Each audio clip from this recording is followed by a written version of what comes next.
Powered by the Montana Television Network. This is the 530 News on Q2, Montana's news leader. Good evening and thanks for joining us. I'm Russ Riesinger. Janelle's on assignment tonight.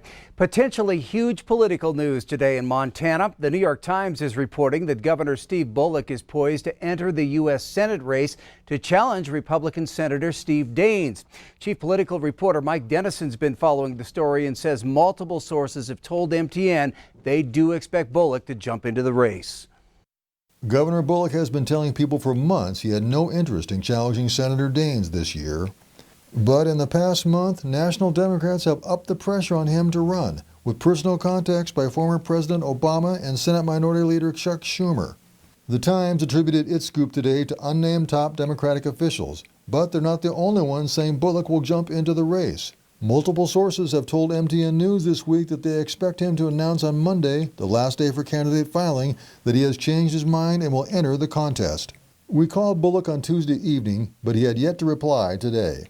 And neither the governor nor anyone close to him has confirmed his plans.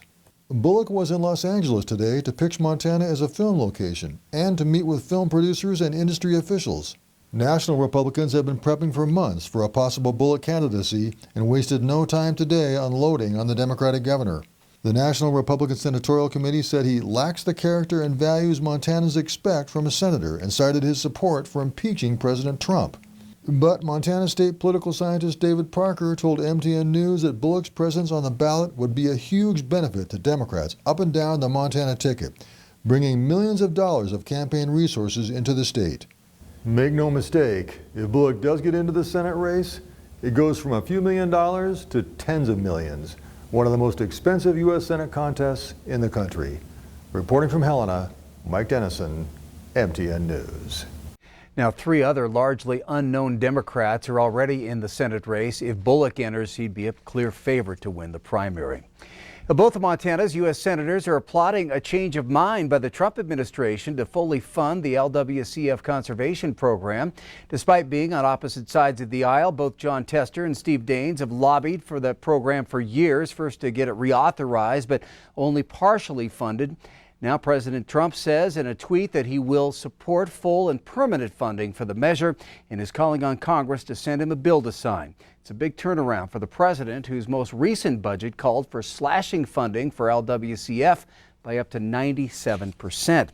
LWCF uses oil and gas revenue to fund projects like fishing access sites in Montana. 12-person jury in Billings is deliberating right now whether to charge Gregory Green with deliberate homicide in the death of Laura Johnson. Johnson has been missing since September of 2018. Her body's never been found. Attorneys on both sides gave their closing arguments today. Q2's Mitch Leahy heard the courtroom discussion. Joins us now with more. Mitch?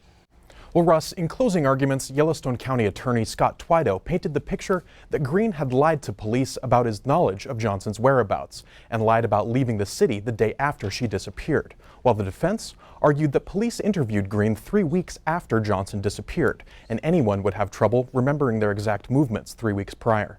The state's case hinged on security camera footage from a neighbor's house across the street. The state showed security video of an apparently human-shaped object being carried by Green and placed in the passenger side of the cab of his pickup truck. Twido said this was some of the most powerful evidence in the case. The defense argued that nothing could be learned from that video that they called circumstantial evidence. Green's lawyer said that Johnson was 5 feet 5 inches tall and weighed 150 pounds, and that a reasonable person would have trouble moving 150 pounds of dead weight by themselves. Now, each side got an hour and a half to give their closing arguments, and the jury has been deliberating since about 4 o'clock this afternoon. Russ? All right. Thank you, Mitch. Well, just one day after he was captured in Crow Agency, the third hardened jail escapee appeared in Bighorn County Justice Court this morning. 25-year-old Andrew Parham is charged with 2 felony counts: escape and aggravated kidnapping related to the February 8th jailbreak of 3 inmates in Hardin. Prosecutors say inmates lured a jailer into a cell, assaulted him to get his keys, and assaulted a dispatcher before escaping. Stephen Caplet and Anthony Castro were captured in Billings within days of the jailbreak. Parham was on the run for nearly a month.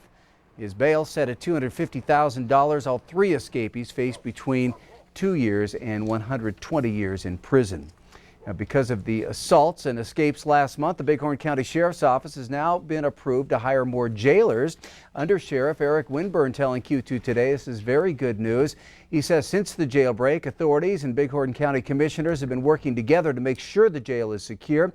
They have discussed more cameras and security systems along with more jailers.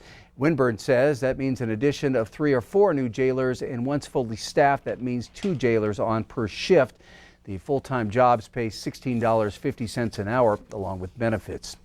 The Montana Supreme Court affirmed that 30,000 Billings residents can be part of a class action suit over franchise fees charged for water and solid waste disposal customers over the last decades.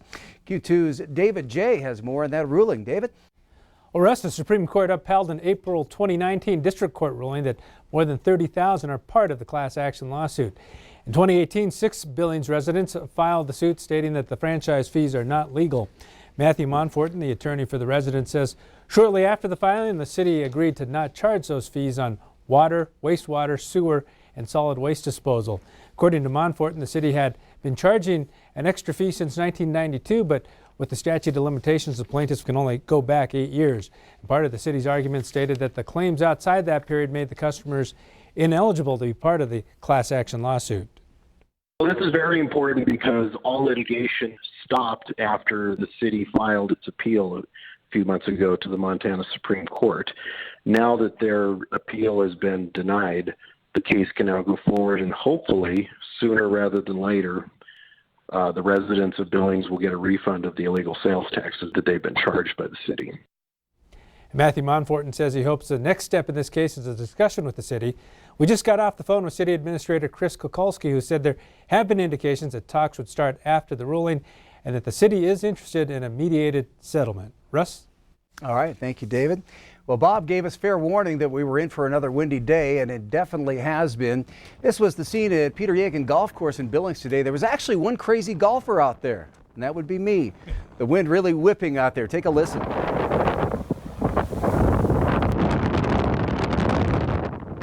Yeah, I think there were actually some white caps on the water there, Bob. Not a good golf day or hair day. I played 2 holes and quit. Yeah, you've got to keep the ball kind of low, don't you? I suspect so, yeah. Bob McGuire joining us now. Bob, when can we expect these winds to calm down a little? We have some good news for you tonight. Things are in the process of calming down. Let me show you how we're doing right now around the state. Here's our current wind conditions. You'll notice here in Billings, no wind gusts the last hour. So we're at 16 miles per hour. Elsewhere around the state, we're in the 30s and 40 mile per hour wind gusts. It's been in the 50s and 60s most of the day. In fact, let me show you some of the area high winds we had. Livingston, obviously, 74 miles per hour.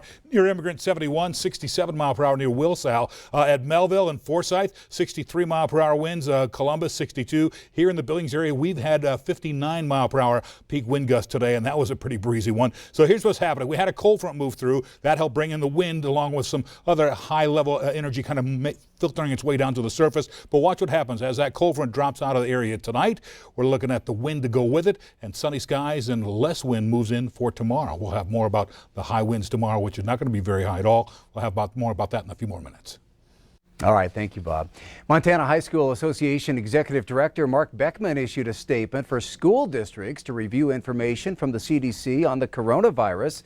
Also, schools are instructed to be in contact with their local health departments to discuss contingency plans in the event of closures or school practice or tournament closures.